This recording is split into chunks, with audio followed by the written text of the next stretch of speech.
How's it going, all you minties? Uncanny Omar here from Near Mint Condition, the home of collected editions, and join me today for my overview of The Absolute Swamp Thing by Len Wein and Bernie Wrightson from DC Comics. So, join me.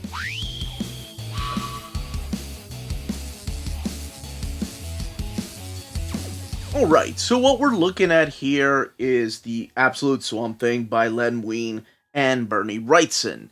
A book that was in my top 10 most wanted type of absolute editions a few years ago. Here's the leaflet, because, you know, I love keeping these. Here's what the spine of the slipcase looks like by Len Wein and Bernie Wrightson, the DC logo down there. And then the back of this box. And no design or pattern at the top. The ISBN down at the bottom. $100 retail price, and then of course the spine of the absolute book inside of the slipcase. Yeah, so this is one that I wanted for a long time. I'm just a big fan of Bernie Wrightson's artwork, and I thought that they weren't ever going to do it because we've had this in oversized format. We've had it in trade paperback, in a hardcover collection. There have been many different releases of this particular story, of their stories collected all in one particular book. Now, compared to the Alan Moore Absolute Swamp Things, this is what it looks like. So it does have a different design, but touching this and the other Absolutes, I don't know why I had to feel each one, but anyway, it has this moss feel to it, like that cloth-like feeling to it. So that's the way it looks if you're putting it on your shelf like this. Of course, this predating this, because this is Saga of Swamp Thing. And in case you are one of those people that like to put it on the shelf like this, with the spine of the slipcase out like this. So it has a very similar design to those of the Alan Moore books. Alright, so let's get this out of its slipcase. And look at the design of the actual book. So this is what we saw as a placeholder, I believe, for the cover of the Absolute Edition. And the spine again, which we saw when it was inside of the slipcase. And then the back of the book. Pretty simple design, but I love it. I love the feel of this book. And again, the leaflet will go inside of my slipcase, because I'm one of those people that love collecting these stupid things, or just want it complete. Alright, we're going to open this book up, talk a little bit about the story, showcase this beautiful artwork, and most importantly, the colors that are restored for this edition. So, join me. Okay, so we're going to crack this book open. The bad thing, or the worst thing I can say about this cloth-like, I'm sure there's an actual term for this book. By the way, if you know what it is, leave it in the comment section. And if you've left it in the comment section before, by all means, I apologize. It attracts the pet hair. Oh, ever so badly. Here is what the end paper looks like. This book collects House of Secrets number 92, making the first appearance of Swamp Thing. But is it our Swamp Thing that we've come to love? And then Swamp Thing 1 through 13. The book has 364 pages, sorry. And again, it retails for $100. So this is what the book looks like, and here we have something that's beautiful, plain and simple, but it just means a lot for Len and Bernie. Both wonderful creators of Swamp Thing, born in the same year, passed away in the same year. Life, man. It's just so strange that way. We have an introduction, and this is an introduction from Len Wein for the 1991 release of that hardcover, The Dark Genesis. And it's just talking about the ideas he had. And I'm not going to go into detail about that or his roommate and the creation of Man Thing. This is about Swamp Thing. There's a beautiful forward here from Len's widow. This is Christine Vallada, talking about meeting Len and learning about Swamp Thing, where she was in her life. And this is a beautiful forward from Bernie Wrightson's widow. This is Liz Wrightson, talking about how Swamp Thing pretty much brought them together. They met at a convention. These are beautiful forwards by both of these wonderful creators' widows. And an introduction, of course, for a little behind the scenes. So this is where we kick it off with this particular issue of House of Secrets number 92, which introduces us to the character of not Alec Holden, not yet. This is Alex Olson. And Alex Olson was a talented young scientist, and this may seem familiar, but this all takes place in Louisiana in the early 1900s. He's married to this young lady named Linda, and his assistant, Damien, was in love with Linda. So he plotted the death of his friend slash mentor, and he tampered with Olson's chemicals, killing him in this big explosion. And of course, he's comforting Linda just to convince her to marry him. However, later on, Alex Olson rises from the swamp as a humanoid pile of swamp. A humanoid swamp, I guess. He ends up killing Ridge, but Linda, not recognizing him, refuses him. Now, there is a wonderful story about the cover, who that is on the cover, and how all of this came about. It's a beautiful story, and it's actually in here. But that is somebody in the comic book industry, somebody famous. And I always thought it was a sweet story. And if you've not read this, and this is your first time reading it, then the story is back here in the back. Then we kick off with the character of Alec Holland. So this was a anthology series, of course, this being the House of Secrets, number 92. And it's just part of the anthology. I think this was 8-9 pages long. And then they were like, okay, that's all we're going to do. We're not going to do actual story on Swamp Thing. Until Len Wein got some ideas, and he was like, okay, wait, I can actually write a story about a creature that comes for revenge. So now we see the story, and it might sound similar to Alex's story, but this is Alec Holland.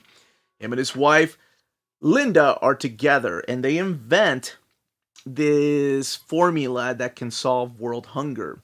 So what ends up happening is these two thugs that are working for a corporation, for Mr. Nathan Ellery, and what are they called? The Conclave, go in here and try to sabotage these chemicals. They knock him out, and they plant a bomb in the facility. Alec wakes up too late after being knocked out, and he is caught in the explosion. He runs into the swamp nearby, and there he is, left to die. However, he doesn't die, as we all know. He rises from the swamp and becomes Swamp Thing. Now, I'm not going to get into the whole Alan Moore stories. If you want to see that, you can check out our Old Reader, New Reader, or my overviews of what Alan Moore did for Swamp Thing. I'm just talking about the basic stories that are collected in this particular volume. So that's the story of Swamp Thing. That's how he became Swamp Thing. Alec Holland became this creature known as Swamp Thing. And the rest of this is like a body horror. It's a revenge story. He wants to restore his humanity. And this has beautiful artwork by the phenomenal Bernie Wrightson. Bernie Wrightson, who is this self-taught artist who has a love for Frank Frazetta, who uses a lot of shadows. Predating, of course, Mike Mignola and Kelly Jones. Kelly Jones has a lot of similar styles, like the muscles, the layouts, the cross-hatching that they use. Oh, man. It's so wonderful to see his artwork in this amazing, oversized format. But this is the kind of artwork you're going to see in here. You know, of course, eventually Swamp Thing finds out where Mr. Ellery is, and it's in one of my favorite issues, which we'll get to. Oh, let's go to that one. It's the 8th issue, I believe. But again, showcasing this artwork. And one of the most important things, and I'm so sorry I did not go over this, right here.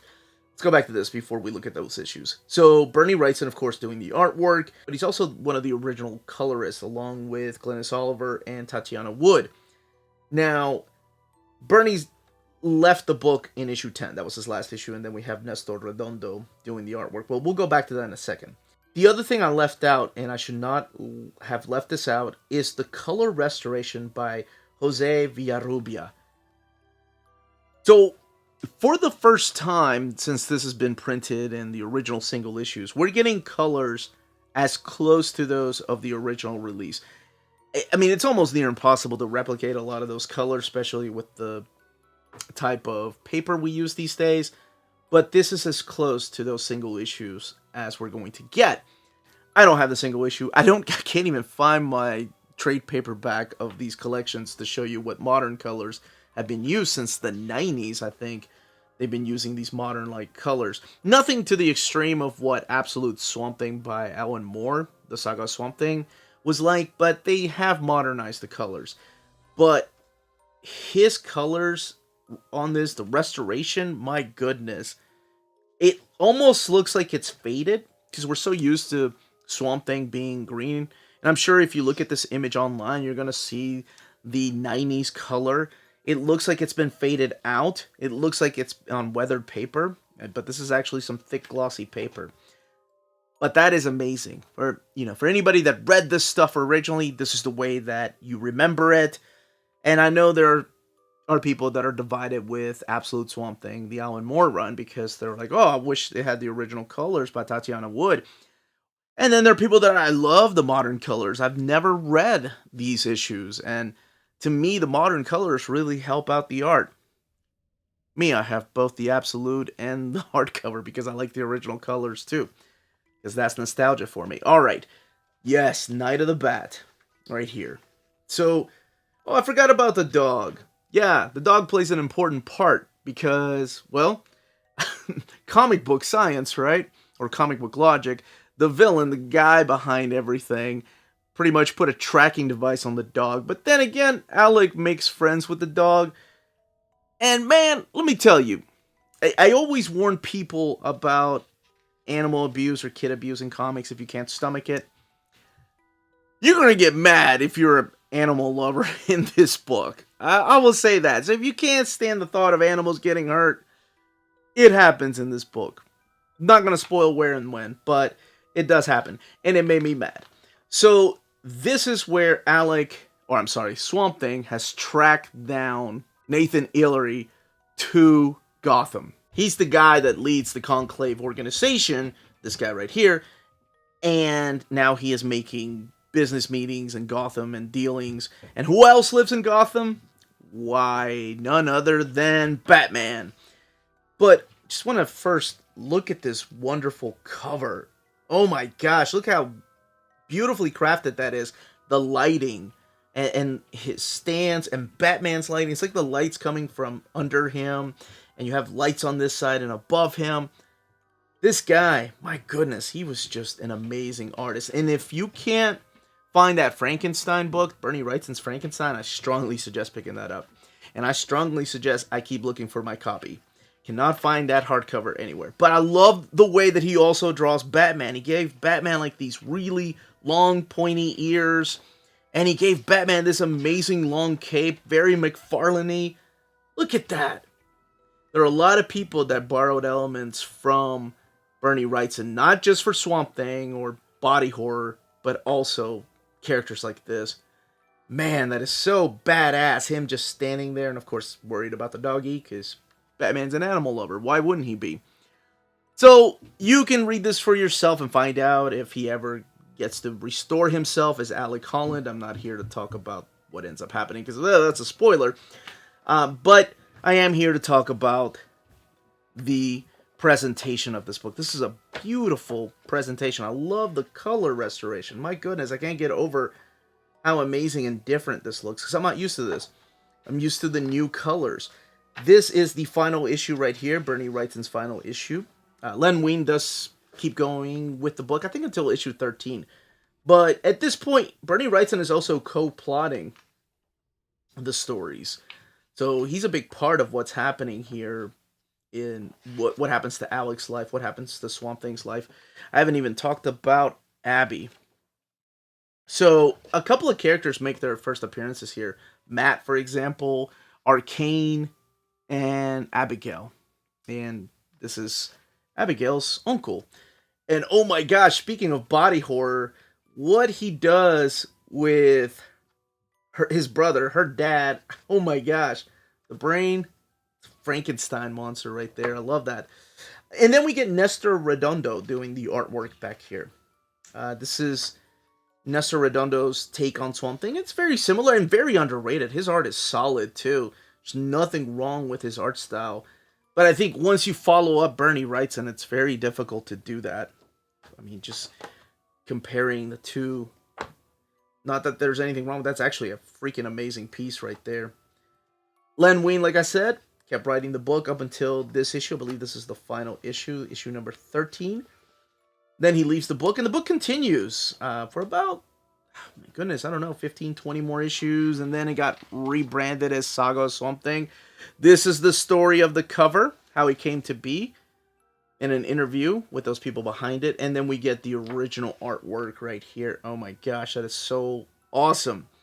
These are scans of the original interior art, and then rough layouts. Bernie Wrightson's artwork. This, just how amazing, even without colors, how amazing his art is. Look at all the cross-hatching, the use of shadows. This guy was one of our freaking masters, I swear. My goodness. I do believe it's all Bernie Wrightson's art in here, not Nestor's art. We're all rooting for you on your birthday. These are just sketches that he did throughout the years. The roots of Swamp Thing. And that's actually on the cover of the slipcase right there. Layouts for DC Special. A glimpse at what might have been. I believe this is the graphic novel that both Len Wein and Bernie Wrightson were working on. And then Bernie left the project. If I'm not mistaken, I think it was going to be a graphic novel, not a single issues type of story. Here is some of Len Wein's actual artwork, because he actually went to sell his stories as an artist. So he did like to doodle, as he said, from time to time. Of course, what the character looks like in the showcase, first appearance. And up above here, my goodness, Len Wein was such a well-organized writer. Wow, that is crazy. And then photos of both Bernie Wrightson and Len Wein throughout the years. And the biographies, man, these get sadder to read. I mean, we lost both Len and Bernie. Nestor, I think he passed away in the 90s. Tatiana Wood, she's retired now. Jose Villarrubia, he's the gentleman that did the color restoration. I know Gaspar Saladino, he also passed away in the early or mid-odds. And down here is Ben Oda, who was the letterer throughout here. Of course, I don't talk about it often, but just how wonderful the word bubbles are laid out and the lettering is done. It makes it a better experience. Because, I mean, that's what comics really is. It's an amalgam of all these people working together to tell one amazing story. No ribbon for this release, by the way. So no free ribbon. You all know I love those. And you have different images at the beginning and at the end here. Now, let's take a look at the binding. 344 pages. There is that eye. The paper stock, like I mentioned, this thick, glossy paper. I'm honestly surprised. I was a little disappointed that it wasn't in matte paper, just because of the colors, because they look a little muted, like I've said, like a little faded out. But the more I kept reading it, the more I actually enjoyed the paper stock in this, that the blacks really pop out. The contrast is really nice. So I think it was a good decision to make it on this paper. Wasn't digging it at first, but I'm glad that it got printed here. I love this conversation. This is one of my favorite issues, Night of the Bat. Of course it is, because of Batman, but I mean, there's several other issues in here that are wonderful, and just to showcase the amount of small detail that Bernie Wrightson put in his comics, my goodness. Like, I think in issue 6, there's a bunch of little notes on a desk, and yeah, right here. And some of them are, of course, breaking the fourth wall a little bit, but just the amount of little details he would put everywhere. It's a wonderful collection, but that, as they say, is that. There we go. That's better.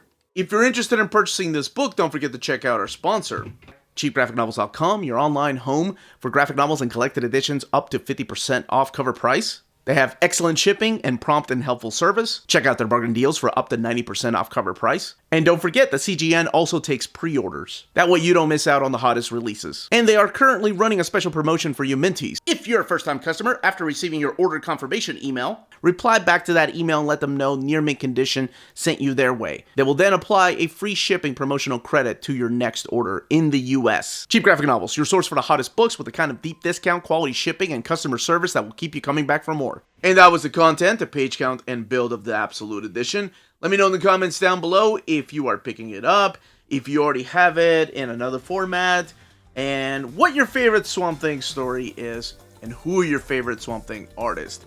Leave those comments down below. Don't forget to smash that like button, subscribe, and if you have any more questions, leave those down below. Everyone stay healthy and safe out there. Much love.